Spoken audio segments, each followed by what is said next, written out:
She's Katy Montgomery. He's Justin Joseph. These best friends are serving subpoenas to bad advice weekly with Wrong Way Forward, the advice column reboot you never knew you needed. Sparks fly, and so does the hilarity. Now, here's Katy and Justin. Hi, everybody, and welcome back to this week's episode of Wrong Way Forward. I'm Justin Joseph, along with my college best friend, Katy Montgomery. And this week, we're going to tackle a lot of really interesting issues. We've also had some fun talking last week and in the last couple of episodes about some things that drive us nuts, as well as some issues that give us ick. But Katy, we've gotten really good response on some of our last episodes. What do you think? We have gotten great response, and we want to thank everyone for joining us. But I think what has been most interesting is our discussion of raw dogging. And if I had $1 for every female that wrote me and said, I did not know that that is what raw dogging meant, I'm with you, Katy. I totally thought it was the viral travel trend. And I think what is interesting is it's made me think, like, what is happening? Like, do two guys just talking and hanging out go, I raw dogged it last night? I mean, I just don't understand how this even happened and how half of the population didn't even know what it meant. And it's so funny because I literally had that same reaction when we talked about this initially. I thought it was insane that you didn't know what raw dogging meant, which as a male always has meant having sex without a condom. But my point is that this was a group of men who needed to establish a term for it. We're clearly talking about it. And then it sprinkled and it spread throughout the male community. So I just want to know, what are men talking about? Because women don't talk like that. Well, most women don't. I agree with you. What's funny to me is I had the same experience being out there and people listening to the podcast. It's one of the top things that they're asking me about or talking about. And so I did a little bit of deeper dive. Did you know there were 5 stages of raw dogging? Justin, I mean, is this a family program? I mean, who's listening? Well, we're talking about 5 stages of raw dogging on the airplane, which is what you okay.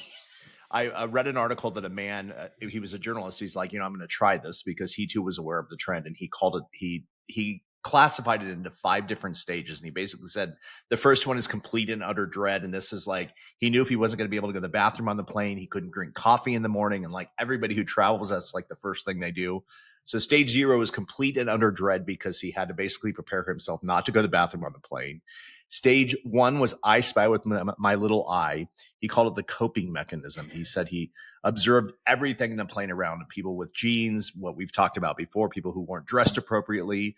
Stage 2 was regretting everything. He's now in that idle time on the airplane where he's basically bored out of his mind and he starts revisiting all of his past life mistakes. And so he called this regretting everything. Stage 3, reevaluating everything. He said he shifts from past regrets to present future priorities, like what he can do with getting married, all the things that he starts thinking about to plan going forward. Stage 4, manifest and chill. He's now coming into a surprising calm, he said. And stage 5 is the countdown. This is when he knows the flight's about to land and he has survived raw dogging. And so I thought that was a funny experience. I mean, again, created by men, pretty ridiculous. And I just want to say, this reminds me a lot of those people who go on like the month-long fast and they lose like 10 pounds. And then as soon as the fast is over, they go to Burger King, McDonald's, and then run by Dairy Queen and they gain all the weight back. This is the same thing. Like as soon as he gets off the plane, he's going to get a bourbon, a coffee, and a cheeseburger. Right. So what's the point? Yeah, exactly. And so anyway, it's fun to have revisited that. Today, what are we talking about, Katy? Well, today, because this episode conveniently falls very close to, I think it actually may be coming out on Thanksgiving. I'm already one step ahead. On Halloween, we're going to kind of break down some advice that Dear Prudence, as part of Slate Magazine, gave in October 23rd, 2014. And so someone wrote in about a Halloween question. And so I'll just share that right now. Yeah, do. So, Dear Prudence, I live in one of the wealthiest neighborhoods in the country, but on one of the more modest streets, mostly doctors and lawyers and family business owners. I've noticed that on Halloween, what seems like 75% of the trick-or-treaters are clearly not from this neighborhood. Kids arrive in overflowing cars from less fortunate areas. I feel like this is inappropriate. Halloween isn't a social service or a charity in which I have to buy candy for less fortunate children. Obviously, this makes me feel like a terrible person because what's the big deal about making less fortunate kids happy on a holiday? But it just bugs me because we already pay more than enough taxes towards actual social services. Should Halloween be a neighborhood activity, or is it a legitimately free for all in which all people hunt down the best candy grounds for their kids? So she's pretty loaded here, and clearly not with enough candy for the kids in the neighborhood. And so Dear Prudence gives it to her and says, in the urban neighborhood where I used to live, families who were not from the immediate area would come in fairly large groups to trick or treat on our streets, which were safe, well lit, and full of people overstocked with candy. It was delightful to see little mermaids, spider-men, ghosts, and the occasional axe murderer excitedly run up and down our front steps, having the time of their lives. So we'd spend an extra $20 to make sure we had enough candy for kids who weren't as fortunate as ours. And there you are on the impoverished side of Greenwich or Beverly Hills with the other struggling lawyers, doctors, and business owners. Your wine makes me kind of wish people from the actual poor side of town come this year, not with scary costumes, but with real pitchforks. Stop being callous and miserly and go to Costco, you cheapskate, and get enough candy to fill the bags of the kids who come one day a year to marvel at how the 1% live. And so I guess, Justin, my first question on this is, was this advice the wrong way forward? And I say yes. I say it's absolutely the wrong way forward. And I'll start that by telling a story. When I was young, I've always had a creative side, and we lived in a neighborhood in Florida, and it was a very, very middle-class neighborhood. And one of the things that I wanted to do is I turned our garage into a haunted house. And so Can I interrupt? Justin Yes. also did that with his fraternity. I did. And it was the most elaborate undertaking that ever took place at Loyola University, New Orleans. And of course, I followed none of the rules. And the day before that haunted house was supposed to open, because it was funded by student government, and we built it. We probably spent several tens of thousands of dollars building it out. And the day before we were supposed to open, the fire department shows up to shut us down because we weren't up to fire code. Yeah, And but do you that remember didn't that? stop you. Yeah, you just kept going. Okay, so go back. Childhood, you're curious, you're creative, you're building Yes. the haunted house of your dreams in your parents' garage. In my parents' garage. And the thing I remember about it is my parents firstly thought it was the most nuts idea ever, but they let me do it. And it wasn't elaborate. We were probably putting sheets up for the walls and such like that. But 6 or 7 of my best friends dressed up for Halloween. We manned the haunted house. And I remember when Halloween night came around, there was a line around the block to get into this thing because people had seen it being built. And so why I think Prudence's advice is the wrong way forward is because if you're going outside of your neighborhood just to get better candy, you're missing the point of Halloween. Halloween is about getting to know your neighbors. It's about knocking on the door of the person next door and saying trick or treat so that they recognize who their neighbor is and so that you can have an interaction with them. And so if it's only about getting the best candy, I think it's the wrong way forward. And my advice is that you stay in your neighborhood and get to know your neighbors. So, of course, I'm going to disagree with you. I think Prudence gave really great advice, but did not give complete advice. Okay. I think, first of all, she should tell this woman, I think it's time for you to go to therapy and explore things like being a narcissist and being self-evolved and not being able, again, to read the room. The fact that this woman had this thought, actually drafted this letter, thought that there could be a potential that someone would take her side, knowing that it could potentially be published, she probably had to do an edit or two, and then push the send button to mail this into Dear Prudence. I think that there is a bigger takeaway here, that it's not you're being a cheapskate and you're callous. It's more of, what is basically wrong with you, that you think that there will be agreement on this, and that most people— What do you mean be agreement? What do you mean? Agreement that yes, that you should not be putting out extra candy for the children coming into your neighborhood. I think if we asked, 10 people, I think 9.5 would agree that just put out the extra candy. These are poor kids. and you are highly privileged. And what's the sweat of running by Costco and getting the jumbo bag of candy? Yeah, I don't disagree with you at all that there should have been extra candy put out. But do you disagree with me that Halloween should be about staying in your neighborhood and getting to know your neighbors? I disagree, because I think some children do not live in good neighborhoods, and I think it's not safe to go out. I don't think it's well lit. I think we are incredibly fortunate, and we don't know what it's like to live in Mhm. a neighborhood that doesn't have resources, that median income is below level, that has a place where there's food deserts, where there might not even be access to buy candy, and to share, and that a lot of people might be working hours that are not amenable to going trick or treating. I mean, a lot of people, in lower income neighborhoods are probably working night shifts, late shifts. I mean, that's an assumption. And so I think, again, it's a holiday to give children. And to give a personal story, I lived in a nice neighborhood, and the Pentecostals would come in. And so all I just remember is seeing girls with really long hair, no makeup, house on the prairie dresses. And they would come out, and I mean, you couldn't miss them because they all looked exactly alike. I mean, they had hair Is down this to like their I butt. don't know what a Pentecostal is. This like an Amish person? No, but it is a religious sect. If I think correctly, they speak in tongues, but Okay. women are told no makeup, no slacks. They need to be very modest. They're the ones that tend to kind of put their hair up in some kind of poof. I'm not really sure how that's executed, but you could see them because they all looked alike. And I just remember as a kid thinking, thank God that they get this opportunity, because they don't get to dress up. Everybody knows that, like on Halloween, your parents let you take risks. You could wear extra makeup. You could dye your hair blue because it was You a could dress costume. slutty.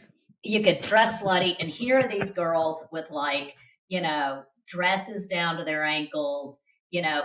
Some of them might have been wearing aprons. It almost looked like their hair was crimped, when getting your hair crimped was not cool.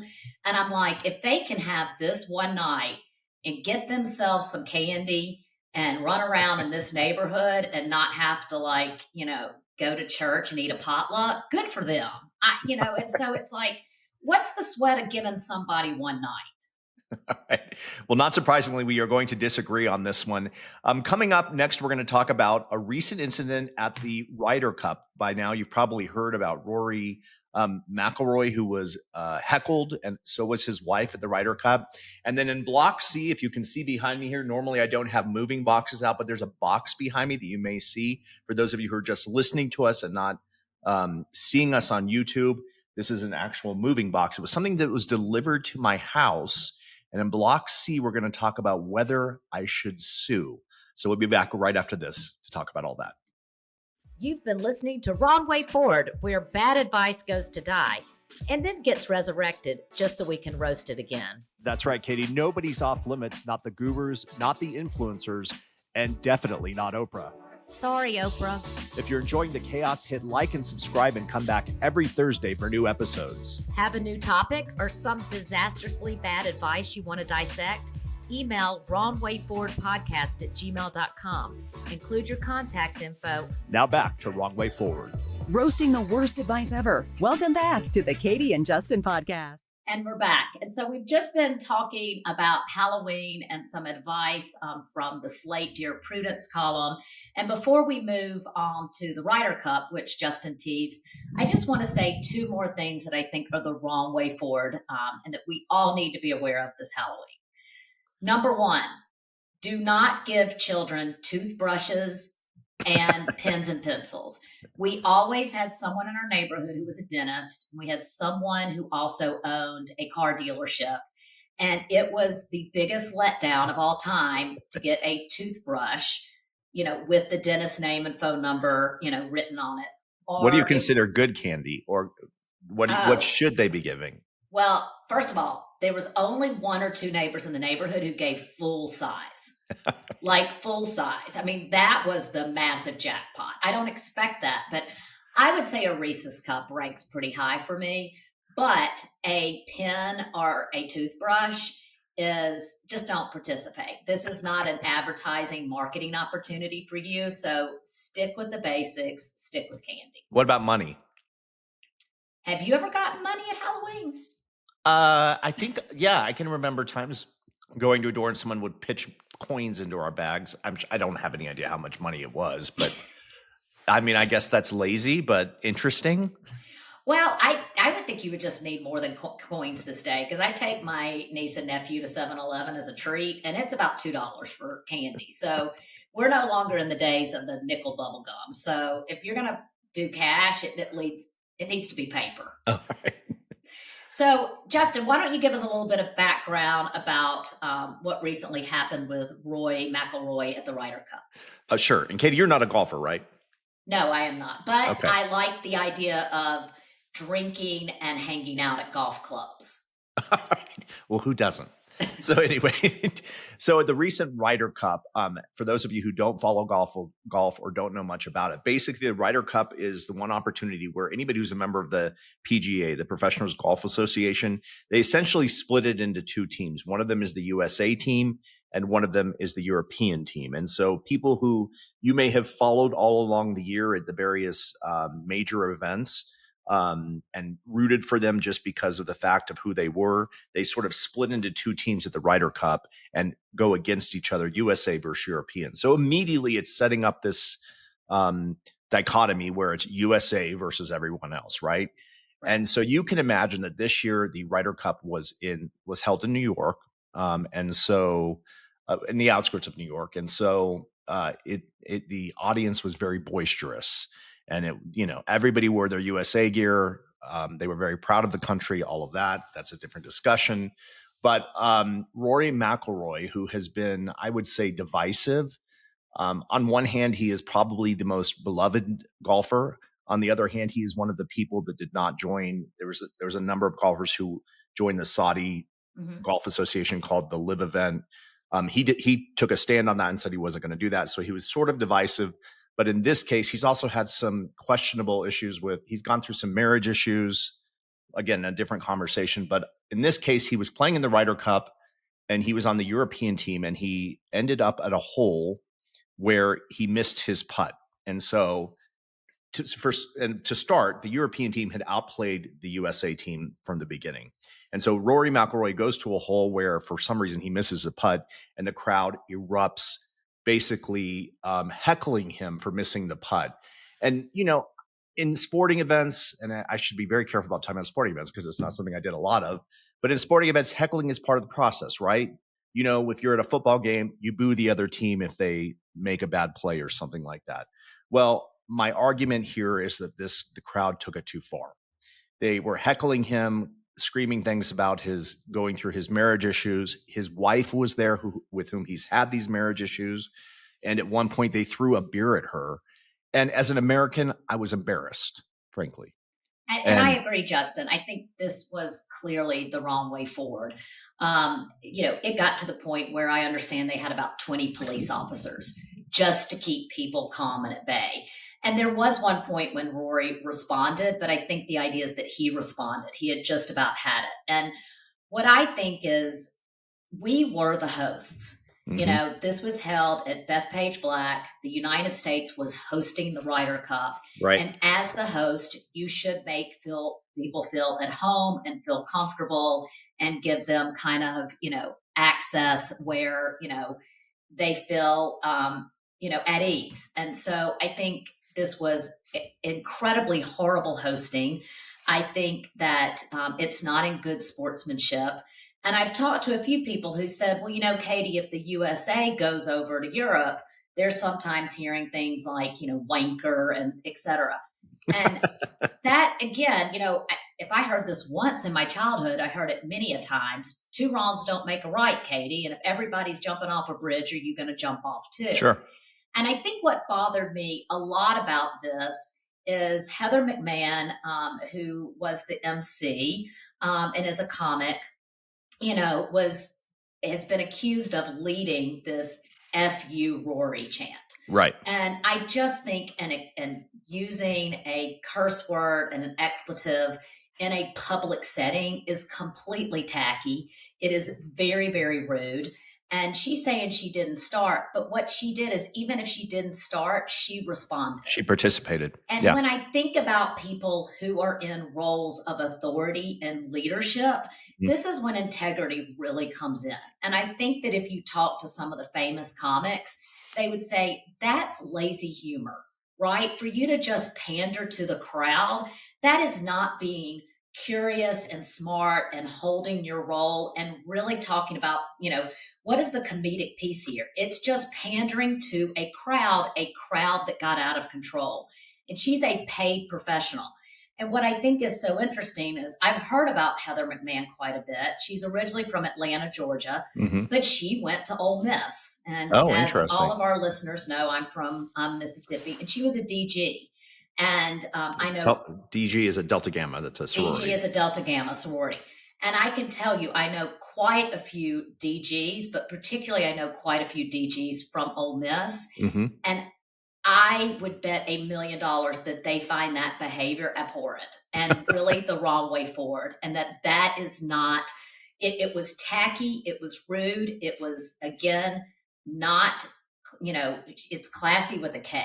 It's classy absolutely. with a K. And it was the wrong way forward. So let me ask you this. Where's the line then? Because, right, sporting events is one of the last things that, as Americans, when I go to a football game, no matter what side of the aisle you're on in politics, you all are there to root for the same team. And that's part of the fun experience.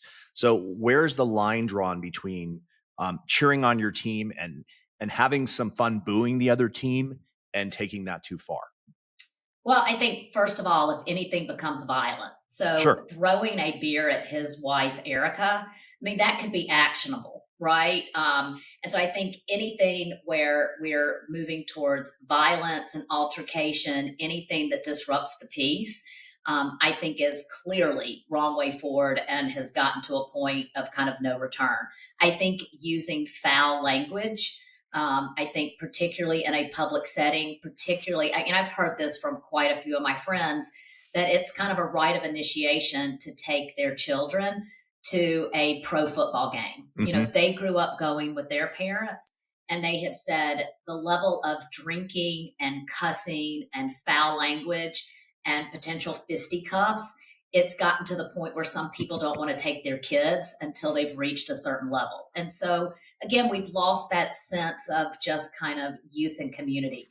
And I think, last but not least, I think it's remembering that, this is in good fun. So a Go USA chant, I think, is completely fine.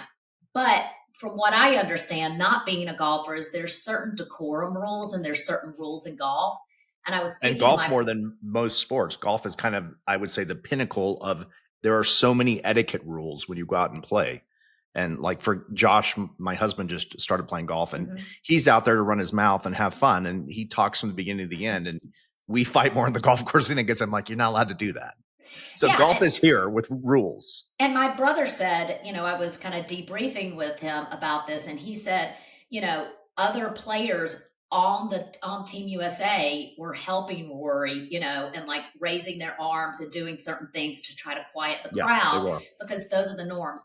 So I think this is the same thing as, like, you do not go, to, Vogue's, Met Gala, dressed, well, maybe you do because it's the Met Gala and they're pushing fashion forward, but in a fur bikini, or, you don't go to, the Oscars, dressed in, bicycling gear. There is certain decorum, and it's like, again, I'm going to sound like a broken record, read the room. And these were people who weren't there to kind of celebrate, which is so fantastic, to celebrate athleticism, to competition, pride in country. Instead, it just really fell to crude, rude, and socially unacceptable behavior, wrong way forward. And on that, we agree. And so coming back on the other side of the break, we're going to talk about this moving box that's behind me and how it has prompted me to ask the question. And Katy does not know this story yet, so we'll all hear it on the other side. Do I sue? We'll be back on the other side of this break. thanks for streaming Wrong Way Forward, the weekly reminder that advice is usually free for a reason. We call out bad advice wherever it hides: boardrooms, break rooms, and even book clubs. Enjoying this dumpster fire? Like, subscribe, and check back every Thursday for new episodes. Want us to roast your favorite piece of nonsense? Email us at wrongwayforwardpodcast@gmail.com. Be sure to include your contact info. We're not psychic, just judgmental. And now, back to Wrong Way Forward. Roasting the worst advice ever. Welcome back to the Katy and Justin. And we're back. And Justin has kind of teased a question of should he sue? I'm terrified about what I'm about to hear. I never know what is going to come out of his mouth, but I like to stay on my toes. So, Justin, I mean, are we going to be litigious? Tell me all about it. All right. So Katie and I, for those of you who don't know, we have a pre-production meeting where we talk about what we're going to talk about in the episode and the different blocks. And so when we talked about this one, I said, I have a question. Do I sue? And so we did not talk about this. So you'll see over my shoulder here, this large box. And this arrived at the house, I would say on Friday of last week. And so what it is it is a box that is inside is a dog bed. And the reason there's a dog bed inside is because we are expecting a new puppy to be delivered on November 15th. And we have plane flights to go out and pick up this puppy. For those of you who don't know, I have a dog at home. She's a Cocker Spaniel. She's very, very complicated. She's terrified of everything outside. Inside, she's an angel, but she just lives a very sheltered life. And we felt like she needed a friend. And so she needs a friend so badly that when I'm there, all she wants to do is lick me. Which Katie hates. So we decided in consultation with our veterinarian, because she's really not friendly to other dogs, that we thought it would be a good idea to have a puppy introduced into the family so that Beckham, our dog, would have a friend and hopefully make her happier. I feel like she's depressed, which I know sounds strange for anybody who's not an animal lover. So anyway, so we called our breeder, the person who we got Beckham from, and we had actually sat through 2 breeding sessions with her where she bred her dog, and we didn't get a puppy from them for one reason or the other. We wanted a female, et cetera, et cetera. So this time when when her dog got pregnant, we were told we were at the top of the list. The dogs were born on September 15th. She sent us the contract. We've got plane arrangements to go out. And on Sunday morning, I wake up to a message from her to quote, "Please call her." And so I am calling her all day frantically because my fear is that something has happened to one of the puppies. And, obviously that'd be upsetting for her because this is her livelihood. But also we have been planning, AKA this box behind me, to have this dog. So she finally calls me at 7:00 that night, and this was her conversation. "I'm so sorry, but you will not be getting a puppy from me. You're not on the list anymore. We bumped you off. I had someone come out of the woodwork. She has 3 female puppies. She's basically said 2 people have come out of the woodwork. And so I want to ask, she really said, I mean, first of all, she's not very bright if she wrote comes out of the woodwork. I mean, I hope she wrote those are my words. She just said there was someone who was building a house. She's been asking me out a puppy forever. And now she's emerged and she wants one of the dogs. My guess is that because this breeder has had the dog, the father won Westminster last year, she's been offered a lot of money for these puppies, and the money that we are paying her, which is not a lot, she got a better offer. And so I told her it was unacceptable. And Monday morning, I called our lawyer to discuss the very question we're talking about, which is, do I sue over a dog being taken from us? Or is this just my emotional brain reacting? Well, I mean, you have a contract, right? Yes. So, I mean, and it's a legitimate contract, correct? Your Yes. lawyers looked at it and said it's legitimate and it would withstand scrutiny? I do. And I think it just brought me back to the question of like some of the episodes that we've had. Do you sit with your feelings? Do you go with your gut? Is there 90 seconds to happiness here? I mean, all of these things we've talked about before. Is this an emotional reaction to sue, or should I sue to enforce a contract? So, I mean, again, you were within your right, and that person has broken the contract. With that being said, I would ask you a few questions, right? Is this where you want to spend your money? Is this where you want to spend your energy? Where is this on your list of priorities? Mm-hmm. Or is this about me winning because that's who I am? Correct. That could very much be it. How long will it take to come to a settlement? And if that settlement does not involve you receiving a dog, what is the point where you don't want the dog because they're of a certain age and you'd like to kind of introduce them? And we know Right. Beckham's, your dog, is particular. To me, with all of that being said, it seems like the wrong way forward. It doesn't seem like this is a battle that you might want to spend time and energy on. Mhm. But when you think about that, what's your reaction? Well, I try and, I realize how small in the world of people who are listening to us, how small of a problem this is. So let me just start by that. This is not a child. This is my animal. So I get that. So let me just frame the debate that way, that I understand that this is a big deal for me. For those of you listening, this may sound relatively small. But I had those same questions because Beckham is 3 years old and she is, if we have to wait another year, there is a point where it's just going to be too hard to introduce a dog to the family. I've really struggled with the question, is this just about me winning? Frankly, that I Is feel it? like I don't know the answer to that. I think there's definitely a part of that. I think what I said to my lawyer was, I guess we may not get the dog, but I want this to hurt a little because I don't want her to do this to another family and she needs to learn a lesson. And there may be some a takeaway from that. Well, I think you need to stop and think, right? I love that you're like, she needs to learn her lesson. For her, she's probably going to do an economic kind of evaluation of Right. this. And so she might say, and people make decisions on a kind of complicated set of factors. And she might say, I will do it again at this price. If you think that probably one of her motives is that somebody has offered a premium price in order to have kind of convenience, and that's what the market bears, she's willing, to take any cost associated with breaking the contract. And you're pursuing this and having it hurt a little bit. There is no definite outcome that she won't do this in the future. My guess is she clearly does not hold up her contracts, and her word doesn't mean her word. So the fact that you're trying to control something completely outside of your control, I think that's part of the question too. Yeah, that hits the nail on the head. I mean, it is about the fact that I hate not being able to control the situation. Yeah. The other thought is that, we're fighting for a dog that we don't even know, but that dog was a member of our family from the minute the breeder sent us pictures of the dog.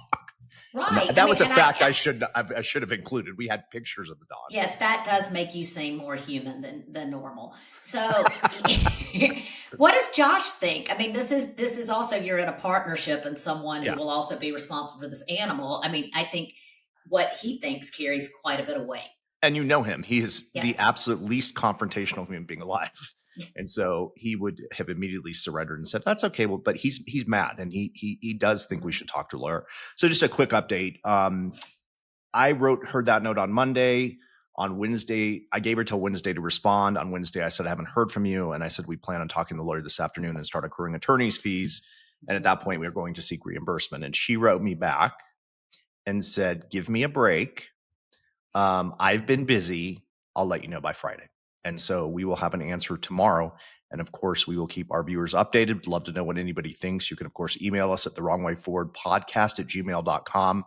But still struggling with this one. Would love everybody's thoughts. The question, of course, is, do I sue? And we'll have more updates as our episodes roll on here. I'm very interested to know too. And I do want to kind of make a plug for our podcast. We have just absolutely loved doing this. And as of today, we're in 18 countries and 212 cities, and we keep growing. But what's most helpful is if you are enjoying our content, we'd love for you to click the follow button and to also leave us a review. And we do appreciate all of y'all. And please, as Justin mentioned, please drop us a line, because we'd love to hear about what terrible advice you're hearing, so we can give our terrible take on it. And as a teaser for next week, we've started to get sponsorship offers because we've grown so much, and we can't wait to share with what one of those sponsors who wants to be part of our program. You will not believe who this is. You will not believe. They want to be part of this program. We're going to politely decline, and we'll share with you next week who they are on Wrong Way Forward. Thanks for listening, everybody. All right. right, that's a wrap on this week's episode of Wrong Way Forward. Remember, the only thing worse than taking bad advice is giving it. If you've liked what you've heard, like, subscribe, or follow us wherever you stream podcasts. And if you've got a topic or need some advice we'll probably regret giving, email us at wrongwayforwardpodcast@gmail.com. Thanks for listening to this week's episode of Wrong Way Forward.